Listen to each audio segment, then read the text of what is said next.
আসসালামু আলাইকুম। আমাদের একটি বাড়ির কাজ শুরু করেছিলাম বেশ ৫ মাস যাবৎ। তো আজকে ছাদ ঢালাই হবে। আমরা দেখানোর চেষ্টা করব শুরু থেকে শেষ পর্যন্ত কিভাবে আমরা কমপ্লিট করতে পেরেছি ছাদ পর্যন্ত যে এটা হচ্ছে বেস খোদাখুদির কাজ প্রায় মোটামুটি শেষের দিকে বলতে গেলে।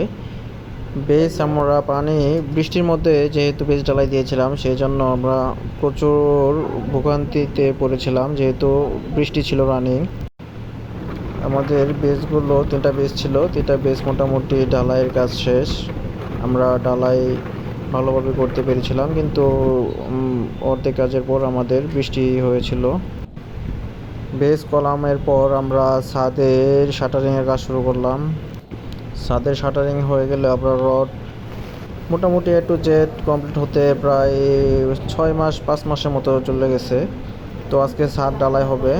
আমরা দেখতে পাচ্ছি যে আমাদের ছাদের কাজ মোটামুটি কমপ্লিট, আজকে ঢালাই হবে।